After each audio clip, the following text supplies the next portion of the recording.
जय श्री राधे कृष्ण। आइए आज आप सब सुनेंगे गुप्त नवरात्रि के 10वें दिन महाविद्या माता कमला देवी की कथा। गुप्त नवरात्रि का व्रत वर्ष में 2 बार मनाया जाता है, एक माघ के महीने में और एक आषाढ़ के महीने में। इसमें शुक्ल पक्ष प्रतिपदा तिथि से लेकर के 9वीं तिथि तक गुप्त नवरात्रि के व्रत में 10 महाविद्याओं का पूजन किया जाता है। 10 महाविद्याओं में से कमला देवी का पूजन, जो कि गुप्त नवरात्रि के 10वें दिन माता का पूजन किया जाता है। कमला का अर्थ कमल के पुष्प से है। माता सती का यह रूप कमल के आसन पर विराजमान है।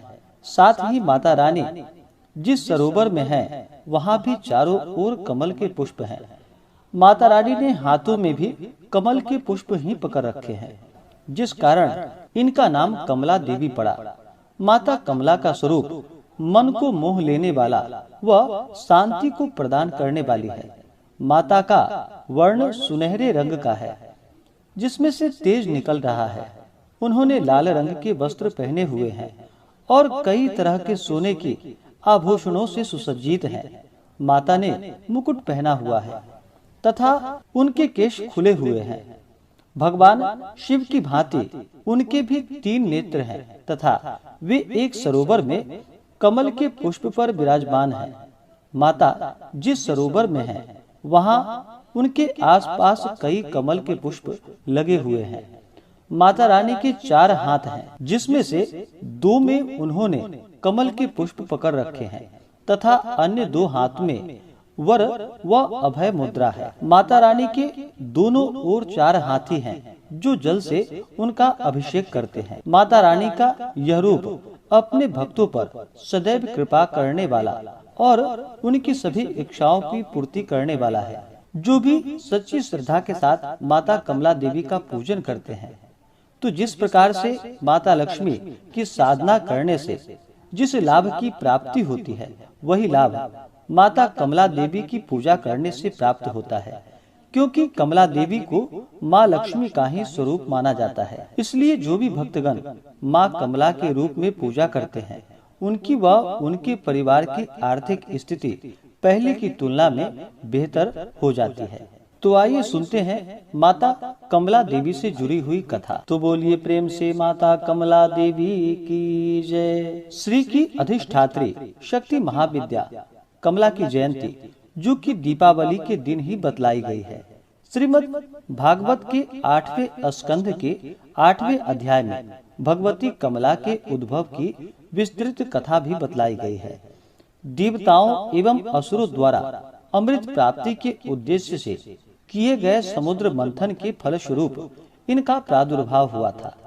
इन्होंने भगवान विष्णु को पति रूप में ग्रहण किया था। महाविद्याओं में से ये 10वें स्थान पर परिगणित हैं। भगवती कमला वैष्णवी शक्ति हैं तथा भगवान विष्णु की लीला सहचरी है। अतः इनकी उपासना जगदाधार शक्ति की उपासना है। ये एक रूप में समस्त भौतिक या प्राकृतिक संपत्ति की अधिष्ठात्री देवी हैं और दूसरे रूप में सच्चिदानंदमयी लक्ष्मी जी हैं, जो भगवान विष्णु से अभिन्न है। देवता, मानव एवं दानव सभी इनकी कृपा के बिना जो कि पंगु हैं, इसलिए आगम और निगम दोनों में इनकी उपासना समान रूप से वर्णित है। सभी देवता, राक्षस, मनुष्य, सिद्ध और गंधर्व इनके कृपा रूपी प्रसाद के लिए लालायित रहते हैं।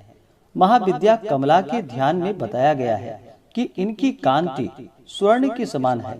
हिमालय के सदृश श्वेत वर्ण के 4 हाथी अपनी सुर में 4 स्वर्ण कलश लेकर इन्हें स्नान करा रहे हैं। ये अपनी 2 भुजाओं में वर एवं अभय मुद्रा तथा अन्य भुजाओं में 2 कमल पुष्प धारण करती हैं। इनके सिर पर सुंदर किरीट तथा तन पर रेशमी परिधान सुशोभित है। ये कमल के सुंदर आसन पर आसीन है। समृद्धि की प्रतीक महाविद्या कमला की उपासना स्थिर लक्ष्मी की प्राप्ति तथा नारी पुत्रादि के शौक के लिए की जाती है।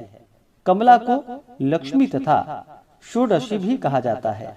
भार्गवों के द्वारा पूजित होने के कारण इनका एक नाम भार्गवी भी पड़ा।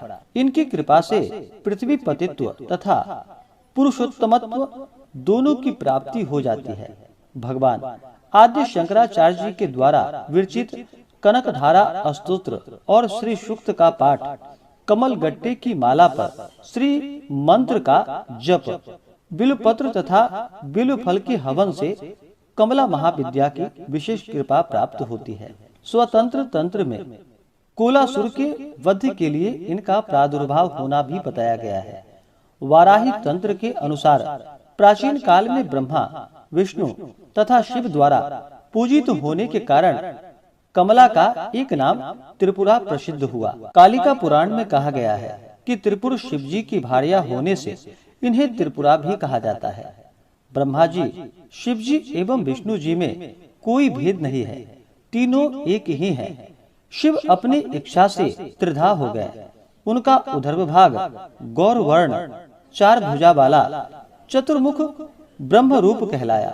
मध्य भाग नील वर्ण, एक मुख व चतुर्भुज विष्णु कहलाया तथा अधोभाग स्फटिक वर्ण, पंचमुख और चतुर्भुज शिव कहलाया। इन तीनों शरीर के योग से शिव त्रिपुर और उनकी शक्ति त्रिपुरा कही जाती है।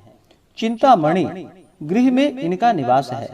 भैरव यामल तथा शक्ति लहरी में इनके रूप तथा पूजा का विस्तृत वर्णन भी किया गया है। भगवती कमला ही नव दुर्गाओं में सिद्धिदात्री नामक शक्ति हैं। इनकी उपासना से समस्त सिद्धियां सहज ही प्राप्त हो जाती है।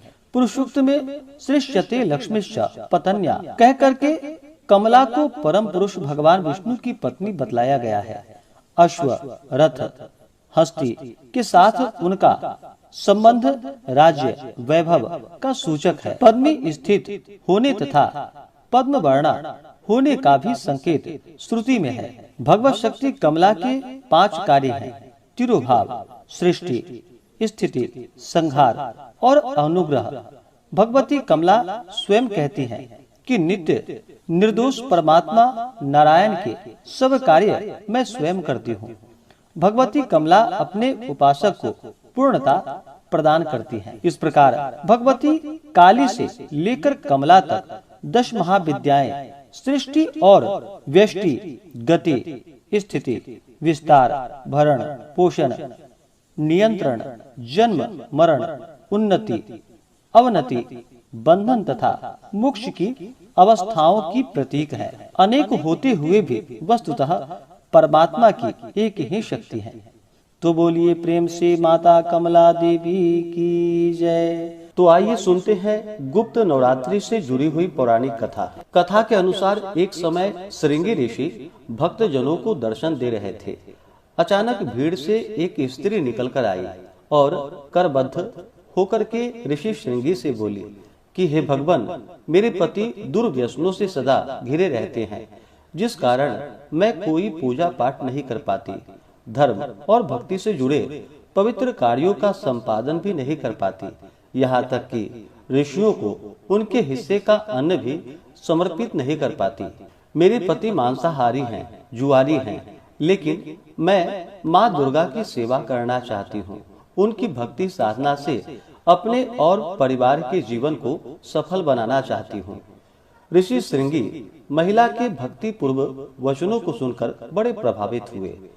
ऋषि ने उस स्त्री को आदर पूर्वक उपाय बताते हुए कहा कि वासांतिक और शारदीय नवरात्रि से तो आम जनमानस परिचित हैं, लेकिन इसके अतिरिक्त 2 नवरात्रि और भी होते हैं, जिन्हें गुप्त नवरात्रि कहा जाता है। उन्होंने कहा कि प्राकट्य नवरात्रों में 9 देवियों की उपासना होती है और गुप्त नवरात्रों में 10 महाविद्याओं की साधना की जाती है।